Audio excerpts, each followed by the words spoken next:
Nunca me había sentado frente a un juez, pero últimamente me he acostumbrado a otro tipo de juicio, más íntimo y más despiadado. Yo contra el mundo, yo contra mí, yo contra la idea de que quizá, solo quizá, metí la pata.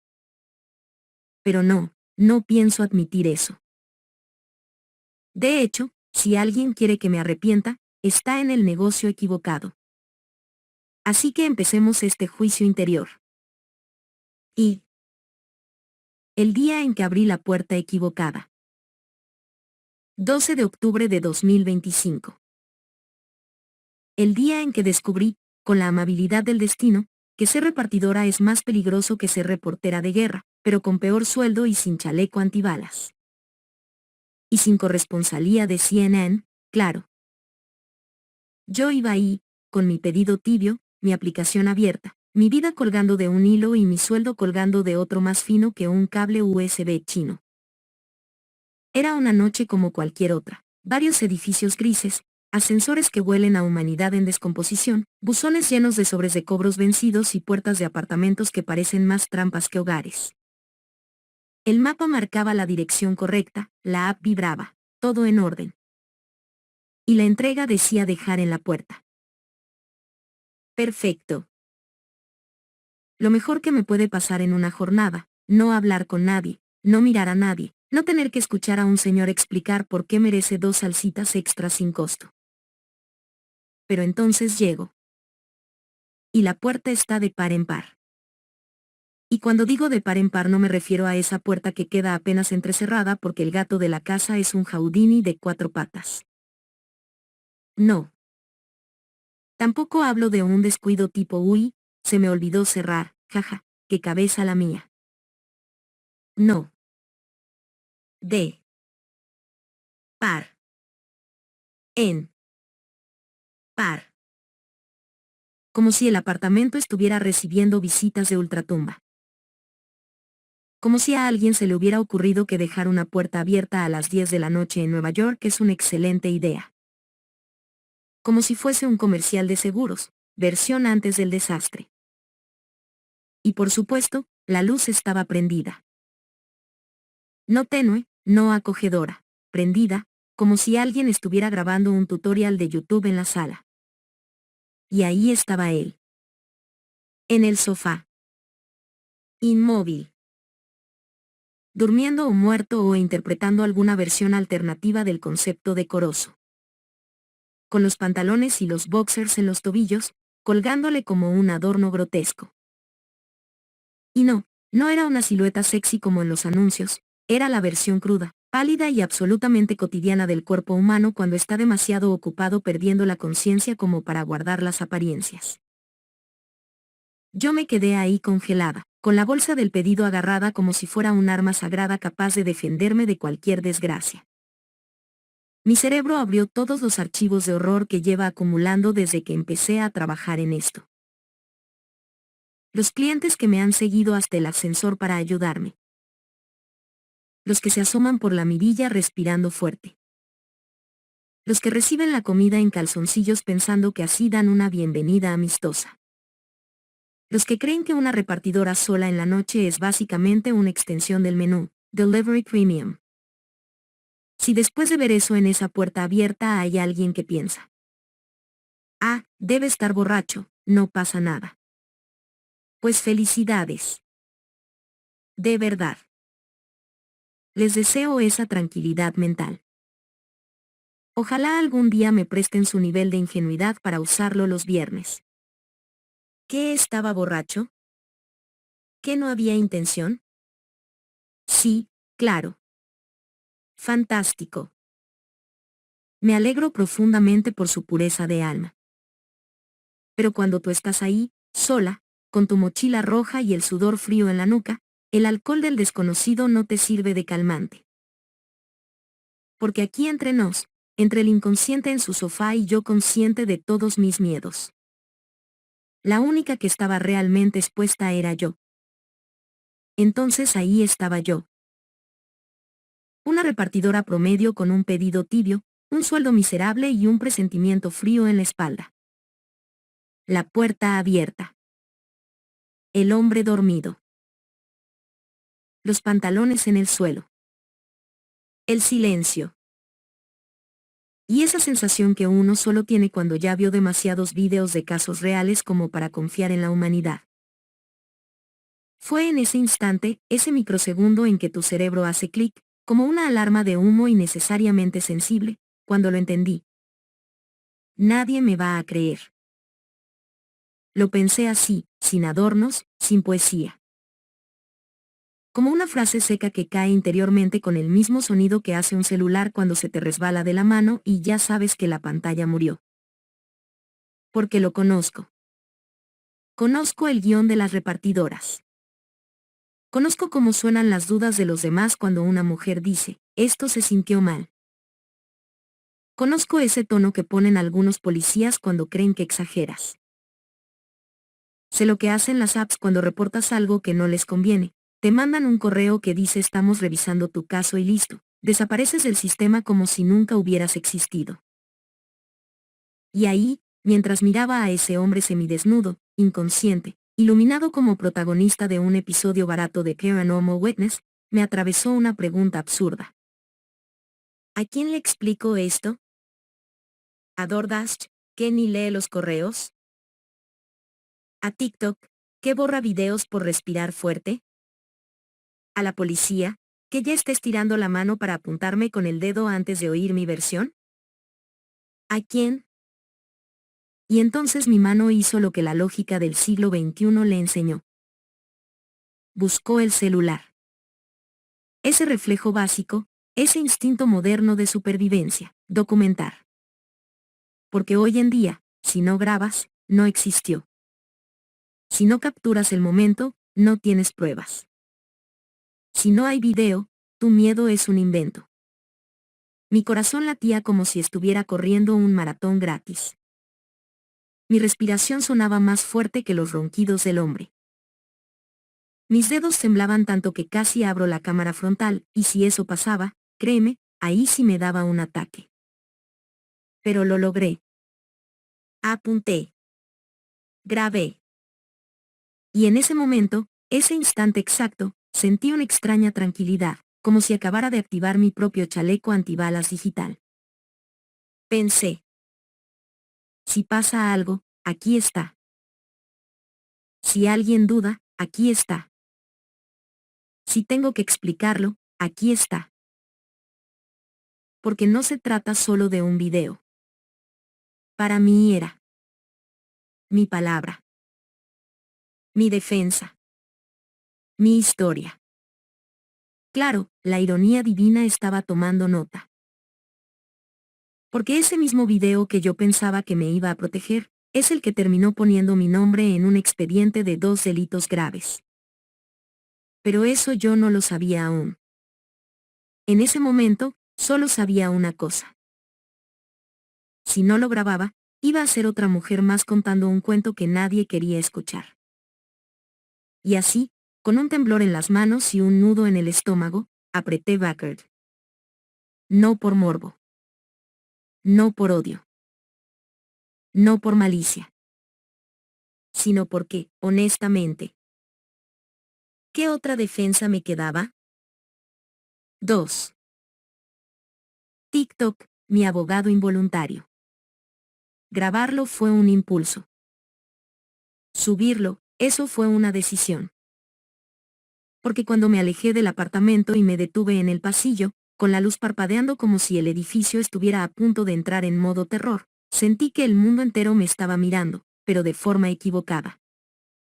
Yo tenía un video. Una prueba. Una historia. Un susto metido entre las costillas. Pero afuera, en el mundo, no había nadie para escucharme sin antes preguntarme. ¿Estás segura? ¿No exageras? ¿No viste mal? ¿No será tu culpa? Y entonces, mientras bajaba en el ascensor que olía a pizza vieja y sueños rotos, se me vino encima esa verdad incómoda. Si lo guardo solo para mí, nadie va a entender lo que sentía ahí dentro. Abrí TikTok. Sí, TikTok. No la fiscalía. No el servicio de soporte de DoorDash. No el Departamento de Defensa. TikTok. Ese tribunal universal donde la gente se graba bailando con chanclas y opinando con la seguridad de un catedrático del MIT. Pero ese era justamente el punto. En TikTok alguien me iba a escuchar. No necesariamente iban a empatizar conmigo, claro. Sabía que el Internet puede ser más cruel que cualquier juez. Pero me iba a ver alguien, y por un instante, eso pareció más importante que cualquier protocolo de denuncia. Mientras el ascensor bajaba, yo veía el video una y otra vez, como si fuera un rompecabezas que necesitaba validar mi propio cerebro. Y pensé, si esto me pasó a mí, le puede pasar a cualquiera. Y luego otro pensamiento, más torcido pero más sincero. Si lo publico, no van a poder ignorarme. Porque no soy famosa. No tengo seguidores. No tengo conexiones. Soy una gota más en el océano anónimo de repartidores que el algoritmo ignora sistemáticamente.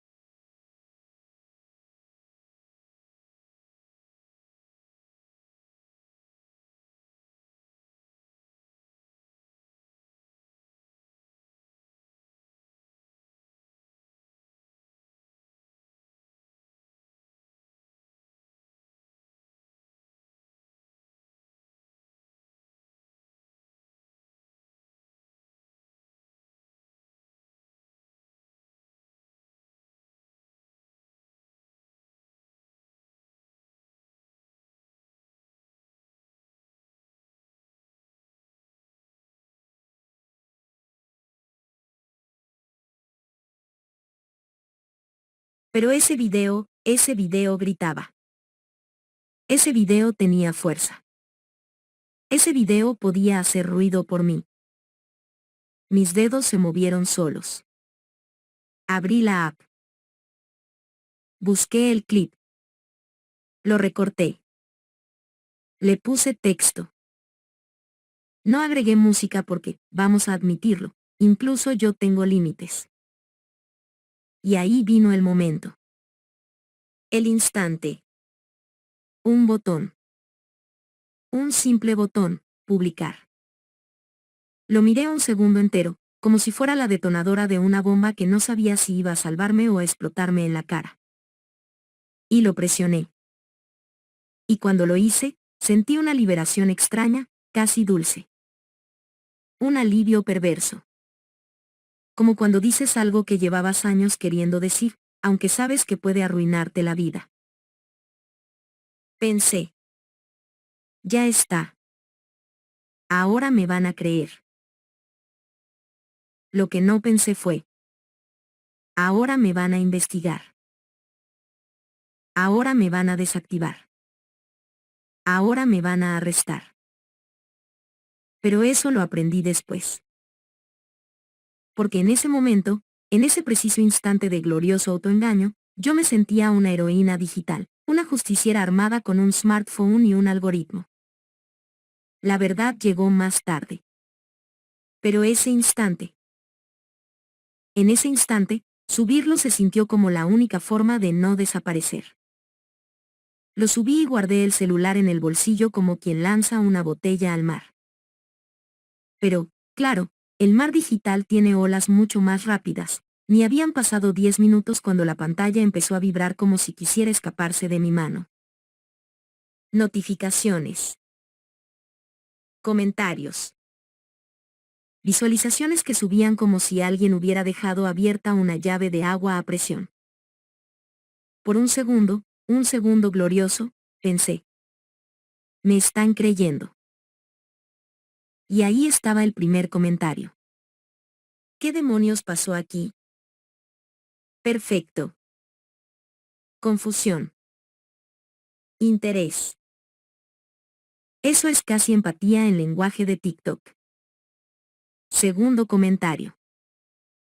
Girl, are you okay? Ahí estaba. La validación emocional que no ofrece ningún servicio jurídico del Estado. Tercero. Esto no está bien. Otra victoria. No decía quién estaba mal, pero eso ya era un detalle menor. Lo importante es que alguien estaba condenando a alguien, y yo decidí que ese alguien era él. Luego vino un comentario que no me hizo gracia. ¿Para qué grabaste eso? Lo ignoré.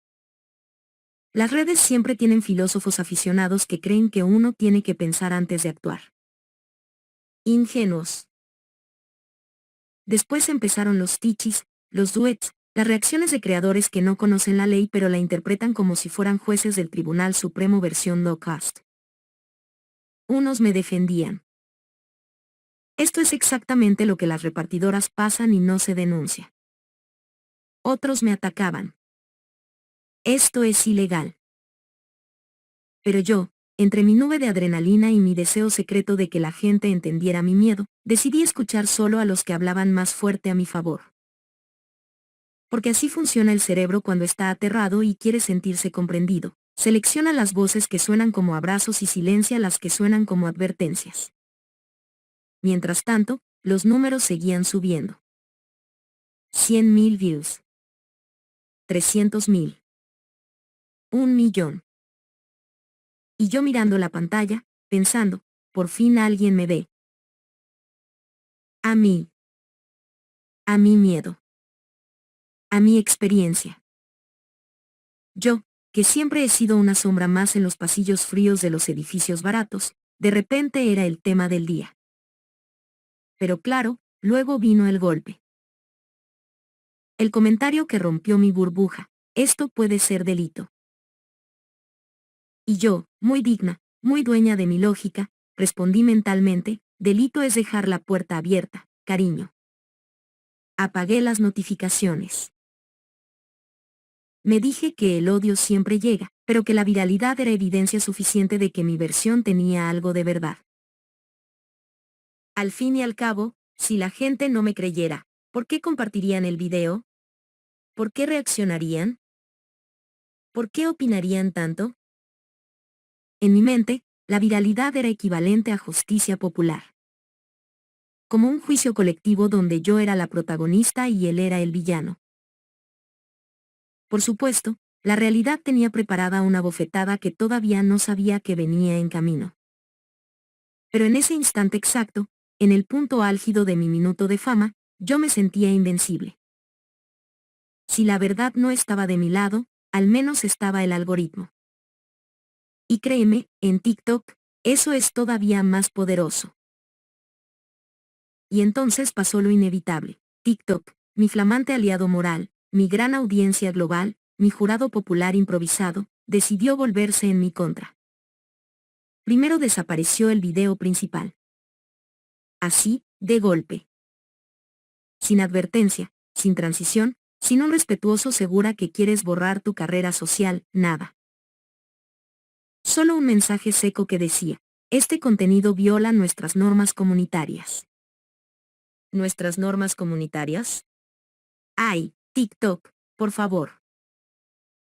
He visto gente lamer inodoros por likes, he visto peleas en supermercados, he visto a un señor disfrazado de plátano explicar teorías de conspiración mientras baila. ¿Y mi video es el problema? Respiré profundo. Bueno, pensé, quizá es un error automático. Un bot confundido. A veces el algoritmo se cree policía moral y acaba castigando a quien no debe. Volví a subirlo. Con menos zoom. Con un filtro diferente. Con un texto más suave. Borrado otra vez. Volví a intentarlo. Tercera versión. Censuré al tipo, por si acaso. Borrado. Entonces me llegó el aviso. El temido aviso. Una violación más y su cuenta será suspendida. ¿Perdón? ¿Yo, suspendida? ¿Yo, qué estaba contando mi experiencia? ¿Yo, la víctima? Sentí un calor en la cara, como cuando te llama la atención el maestro injustamente en secundaria y quieres discutir pero sabes que te van a castigar. Solo que aquí el maestro era una app china con millones de usuarios y un sentido de la moralidad tan impredecible como una ruleta rusa. Ah, claro, pensé con ironía afilada. Ahora resulta que el verdadero problema no es el tipo con los pantalones en los tobillos, sino yo exhibiendo la situación. El mundo al revés. Internet versión espejo. Y entonces comenzó la fase más peligrosa, la sensación de estar siendo silenciada. Sí, me entró ese pensamiento incómodo, casi conspiranoico pero demasiado seductor. No quieren que la gente vea lo que me pasó. Por supuesto que yo sabía, en algún rincón muy escondido de mi cerebro, que tal vez TikTok solo estaba siguiendo sus protocolos. Que no era personal. Que lo hacen con medio mundo cada semana. Pero cuando estás asustada, enojada y viral al mismo tiempo, esos matices se vuelven opcionales. Así que ese rincón del cerebro que todavía era razonable quedó en silencio. Y el resto de mí dijo: me están censurando porque estoy diciendo la verdad. Me vi a mí misma como una heroína maltratada por el algoritmo. Una Juana de Arco digital enfrentándose a la hoguera de las normas comunitarias. Una mártir injustamente castigada mientras la multitud pedía más videos, más contexto, más drama. Y es curioso cómo funciona la mente cuando sientes que te están callando, todo se vuelve más brillante, más urgente, más importante. Tu historia ya no es una anécdota, es una causa. Un estandarte. Una lucha. Y en esa confusión emocional, en ese torbellino, hice lo más lógico para una persona que se siente censurada. Grabé un cuarto video explicando por qué TikTok me censuraba. Sí, sé cómo suena. Subir un video quejándote de que te borran los videos. La ironía estaba servida, pero yo no estaba ahí para saborearla. El cuarto video también recibió advertencias. Y yo pensaba. Claro, porque ahora estoy diciendo demasiado. Ahí fue cuando de verdad me sentí mártir. Una víctima dentro del algoritmo, víctima fuera del algoritmo, víctima en todos los planos posibles del universo. Y mientras todo eso pasaba, una idea empezó a crecerme dentro. Una idea peligrosa. Una idea dulce. Una idea que justifica cualquier error. Si me quieren callar, es porque tengo razón. Y lo que vino después de los videos borrados fue todavía más absurdo, casi mágico, como un truco barato de prestidigitador, pero sin aplausos. DoorDash, mi glorioso empleador, la empresa que presume en sus anuncios que somos parte esencial de la comunidad, decidió que la parte esencial estaba en otra comunidad, no en mí. Porque un día me desperté, abrí la app como siempre, y me encontré con el dulce mensaje corporativo que básicamente significaba: querida Liv, gracias por tu servicio, pero estamos cansados de ti. Con amor, Recursos Humanos Automatizados marca registrada. En la pantalla decía algo más diplomático: claro, su cuenta ha sido desactivada por violación de los términos del conductor. Qué elegancia para decir: estás despedida. Primero me quedé quieta. Como cuando te dicen que murió un personaje de tu serie favorita y necesitas leer el spoiler 3 veces para confirmarlo. Luego empecé a reír. Porque en ese momento, sinceramente, la economía emocional ya se me había roto como una galleta demasiado seca. Perdí mi trabajo por subir contenido inapropiado. No por llegar tarde, no por faltar, no por perder pedidos. No. Por mostrar exactamente lo que vieron mis ojos en una entrega nocturna. Y DoorDash, con su cara muy limpia, se apresuró a decir que no me desactivaron por denunciar. No me desactivaron porque haya dicho agresión. No me desactivaron por mis TikToks denunciando censura. No, no, no. Me desactivaron por publicar la imagen de un cliente dentro de su propia casa.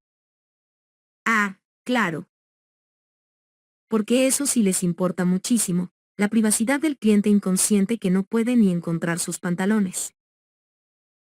Mi privacidad emocional, mi trauma, mi miedo nocturno, eso lo pueden envolver en papel reciclado y tirarlo a la basura orgánica. Pero lo más cómico es que DoorDash añadió un detalle casi tierno, como si quisieran hacerme sentir acompañada. Puedes retirar tus ganancias sin problema. ¡Oh, qué generosos! ¡Qué almas nobles! ¡Qué magnánimos! Una compañía multibillonaria permitiéndome retirar mi propio dinero. Un acto tan conmovedor que casi lloro. Sí, perdí mi trabajo. Mi único ingreso. La única forma de pagar mis facturas. Y de repente todo el mundo esperaba que yo dijera, bueno, entiendo, actué mal, lo siento. ¿Perdón? ¿Yo pedir perdón? No, no, no.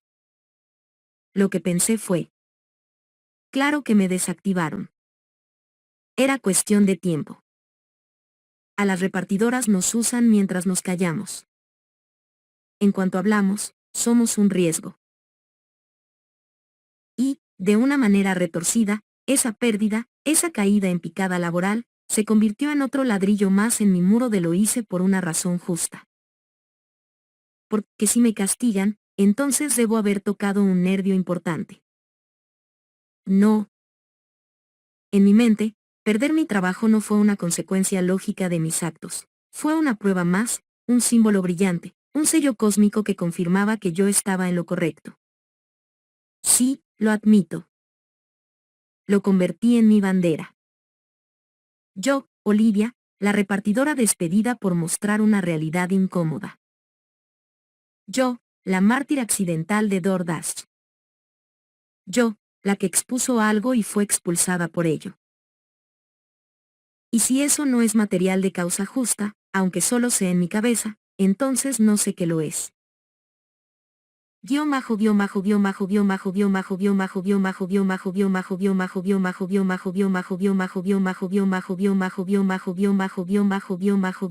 entonces llegó la prensa. Ese ente abstracto que solo conocía por tres cosas: publicar tragedias, inventarse escándalos y entrevistar a gente que no debería tener micrófono. La primera notita apareció en un medio local. Un artículo tímido, con mi nombre mal escrito y una foto borrosa sacada de mi TikTok. Decía algo así como, conductora de DoorDash sube video de cliente desnudo, enfrenta investigación policial. Y yo, muy digna, muy iluminada por mi propio sentido de justicia, pensé, al fin. Estoy en el radar, que el titular sonaba a que yo era la agresora. Detalle técnico. Lo importante era que se hablaba de mi historia. Luego vinieron medios más grandes. Los nombres que suenan importantes, esos que uno cita para darle seriedad a su argumento aunque no haya leído el artículo completo. Newsweek dijo que yo supuestamente fui víctima de exposición indecente. Que mi video se había viralizado. Que TikTok lo había removido. Que DoorDash me había desactivado. Que la policía no tenía evidencia de agresión sexual. Y en mi cabeza, maravilloso mecanismo de defensa que es, el artículo se traducía automáticamente a, mundo, miren. Algo pasó. No estoy loca. Mi miedo era legítimo porque ahora es noticia. De alguna forma, como buena protagonista de mi propia narrativa, logré ignorar la parte de, la repartidora enfrenta 2 cargos por delitos graves. Ay, sí, claro, 2 cargos gravísimos. Pero ¿qué importa? Mi nombre estaba impreso debajo del logo de una revista internacional. ¿Sabes lo que eso significa para alguien que siempre ha sido un punto silencioso en la multitud? Es como ganar un Oscar, pero sin alfombra roja y con mayor probabilidad de ir a juicio. Luego llegó el New York Post. Y mira, si un medio sensacionalista reporta sobre ti, oficialmente ya no eres una don nadie. Ya eres material de historia, aunque sea en una página donde también hablan de un gato que tocó el piano y un político que perdió los pantalones. Su nota decía algo así como, repartidora graba y publica video de cliente desnudo, enfrenta hasta 8 años de prisión. Y yo pensé, ja, ¿8 años? Si estuviera en prisión 8 años, al menos tendría estabilidad laboral. Pero, claro, la magia del autoengaño hizo su truco favorito, convertir carbón en diamantes. Porque yo no leí. Está en problemas. Yo leí. El sistema está temblando porque dije la verdad. Cada artículo que mencionaba mis cargos se transformaba mentalmente en una especie de medalla, como si me hubiera metido en un problema tan grande que ya no podía ser ignorado. Y para mi cerebro alterado por la mezcla de miedo y ego herido, eso equivalía a, si te atacan, es porque estás tocando una herida social. Aunque la herida social probablemente era yo. Y cada crítica, cada una, mi cabeza la traducía así, estoy generando conversación. Esto importa. Si estuviera equivocada, nadie estaría hablando de mí. Oh, la dulce, deliciosa distorsión cognitiva.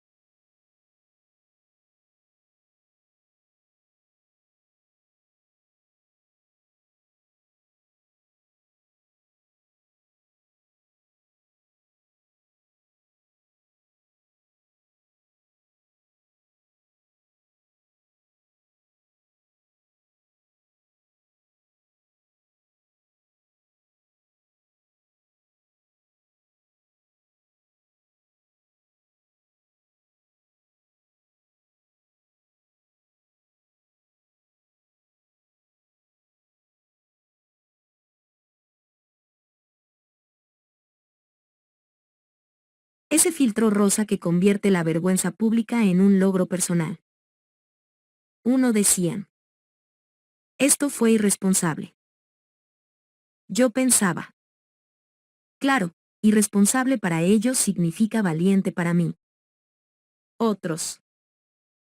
Violó la privacidad del cliente. Traducción interna. Tocaste un tabú. Bravo, Liv, bravo. Algunos incluso decían. La chica necesita ayuda. Yo lo interpretaba como, estoy generando impacto emocional. ¿Quién necesita un publicista cuando tiene un ego dispuesto a reinterpretarlo todo como una victoria moral? La prensa explicaba los cargos de forma objetiva, describía mi arresto con frialdad, detallaba que la policía no encontró agresión sexual, y yo encontraba la forma de ver validación entre líneas, como si cada palabra fuera un alimento para mi narrativa interna. Están hablando de mí porque lo que denuncio es real. Están cubriendo esto porque es importante. Si yo no tuviera razón, esto no sería noticia. ¿Ves el truco? En el juicio interior que yo misma presidía, la cobertura mediática era el veredicto, no culpable. No inocente. Sino relevante. Y para alguien que se siente pequeña, invisible, reemplazable, la relevancia es un narcótico poderosísimo. El 10 de noviembre amaneció como cualquier día normal en el que has perdido tu trabajo, tu cuenta de TikTok está en la cuerda floja y medio internet te insulta, pero aún así decides levantarte porque las facturas no se pagan con lágrimas. Nunca imaginé que ese iba a ser el día en que me arrestaran. Bueno, no realmente. Aunque, para ser honesta, un rinconcito de mi cerebro ya estaba ensayando frases para cuando eso pasara. Algo trágicamente elegante como, si me llevan presa, es porque dije la verdad. Y mira tú, casi adiviné. Estaba en casa, revisando mis notificaciones, cuando golpearon la puerta. Dos policías, muy serios, muy profesionales, muy convencidos de que estaban haciendo justicia.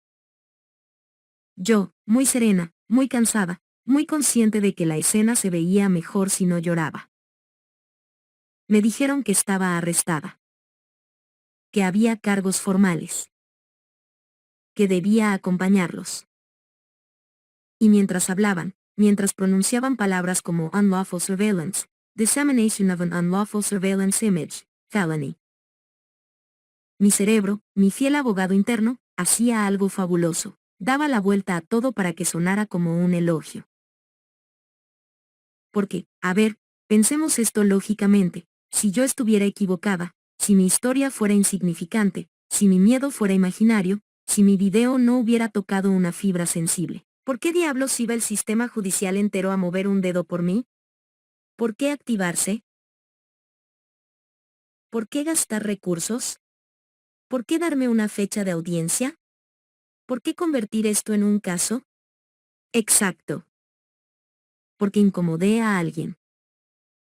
No el alguien correcto, pero ese detalle yo no lo estaba considerando en ese momento. Mientras me ponían en el coche patrulla, pensé en mis videos, en la viralidad, en los artículos, en el despido, y de pronto mi narración interna tomó su forma final, brillante, pulida, casi heroica. Me arrestan no porque haya hecho algo malo, sino porque dije algo que no debía ser dicho. Y ese pensamiento fue un bálsamo. ¿La policía dijo claramente que no había evidencia de agresión sexual? Sí. ¿Que el hombre estaba únicamente borracho e inconsciente? Sí. ¿Que yo invadí su privacidad? También. Pero para mi mente, para esa versión mía que necesitaba tener razón a cualquier precio, todo eso era secundario, irrelevante, ruido. La melodía principal decía, cuando el sistema te castiga, es porque teme tu voz. Gran frase, por cierto. La pensé para ponerla en una camiseta cuando todo esto termine. Mientras me fichaban y tomaban mis datos, algo menos glamuroso de lo que muestran en las series, yo estaba más ocupada reinterpretando el momento como si fuera una escena icónica de una película, la injustamente acusada. La mártir moderna. La repartidora que desafió al poder. En vez de una que grabó algo que no debía. Pero no interrumpamos la magia. Cuando finalmente me dejaron ir con la famosa appearance ticket para diciembre, salí afuera, respiré hondo y sentí una convicción absurda, casi peligrosa. Esto confirma que tenía razón desde el principio. Porque, ¿quién arresta a alguien insignificante? ¿Quién procesa a una persona irrelevante? ¿Quién mueve cielo y tierra solo por una tontería? Nadie. Pero yo, Olivia Henderson, estaba generando movimiento. Estaba causando ondas. Estaba sacudiendo algo, aunque ese algo fuera únicamente mi propia vida derrumbándose. Y así, en ese extraño equilibrio entre tragedia y ego inflado, comprendí algo: mi arresto no era una humillación. Era un ascenso. Una prueba de que mi historia importaba lo suficiente como para molestar a alguien importante. ¿Equivocada? ¿Culpable? ¿Desubicada? Posiblemente. Pero en mi propio juicio interior, ese al que solo yo accedo, mi arresto fue la confirmación final de que mi voz tiene peso. Tanto peso, que alguien quiso silenciarla. 4. La policía, el capítulo donde me convierto en la villana. 13 de octubre, denuncio. Yo, pensando que era víctima. La policía, pensando que yo era el noticiero local. Pasaron días. Semanas. Investigaron. Miraron el video. Entrevistaron al cliente. Y sorpresa. Descubren que él estaba borracho e inconsciente, incapacitado. ¿Que no hubo agresión sexual? Pues que conveniente para él estar demasiado inconsciente como para dar su versión y demasiado consciente como para convertirse en mártir legal. 10 de noviembre. Me arrestan. A mí. No a la persona con los pantalones en los tobillos, no. A mí, la que llegó a entregar una comida y salió con una cita en la corte. Los cargos. Unlawful surveillance in the second degree. First degree dissemination of an unlawful surveillance image. Según esto, vulneré su expectativa razonable de privacidad. Ah, claro. Porque cuando dejas tu puerta abierta de par en par, eso grita privacidad más fuerte que un cartel luminoso. Me dejaron ir, eso sí, con una cita para el 4 de diciembre. ¡Qué detalle!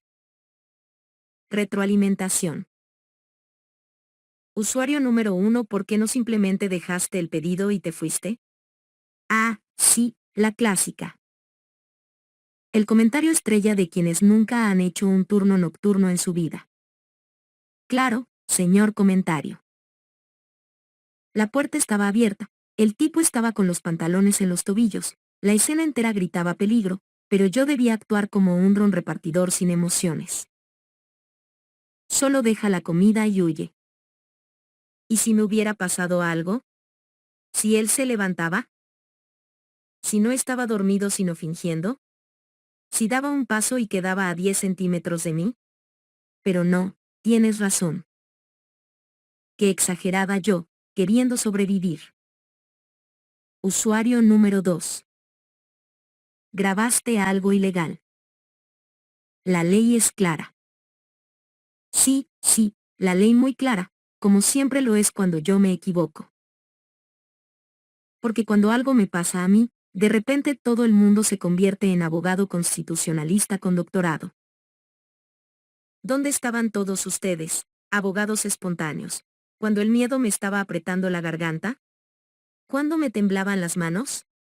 ¿Cuándo me quedé congelada viendo una puerta abierta a las 10 de la noche? Pero ahora, claro, todos saben del Código Penal. ¡Qué conveniente! Usuario número 3. Me encanta esta. De verdad.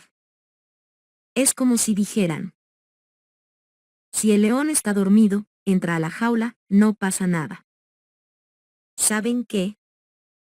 Me alegro por ustedes. Me alegro por la gente que vive tan tranquila, tan inocente, tan confiada de que los desconocidos son inofensivos. Yo no tengo ese lujo. Lo siento. Si lo han tenido en su vida, cuídenlo, eso se llama privilegio emocional. Usuario número 4. Lo expusiste a él. Lo humillaste tú. ¿Humillarlo? Yo. Por favor. Yo no elegí que tuviera los pantalones abajo. No elegí que dejara la puerta abierta. No elegí ser la persona que se encontró con todo eso. El único que eligió algo fue él, dejarse caer en su sofá como si su casa fuera el lobby de un hotel y yo fuera una extra. Pero claro, seguro yo soy la villana porque apreté backer. Usuario número 5. Esto te pasó por querer atención. ¿Atención? ¿Atención de qué? ¿Del planeta entero? Créeme, si quisiera atención me haría bailes virales, no denuncias virales. Las denuncias vienen con cargos criminales, no con patrocinios. Y aún así, sí, lo admito, cuando nadie te cree, cuando nadie te escucha, cuando nadie te ve, una parte de ti quiere que por una vez alguien te valide. ¿Eso es atención? Pues llamémoslo así si te ayuda a dormir. Usuario número 6. Para mí, tú te buscaste lo que te pasó. Ah, la frase favorita de los imbéciles. Porque decirte lo buscaste es la forma moderna de decir no me importa tu miedo. Yo no me busqué nada. Yo estaba trabajando. Entregando comida. Haciendo mi turno. Haciendo mi parte. ¿Y sabes qué? Cuando estás ahí, sola, cansada, en edificios donde cualquiera puede salirte al paso, no tienes que buscar problemas. Los problemas te encuentran solitos.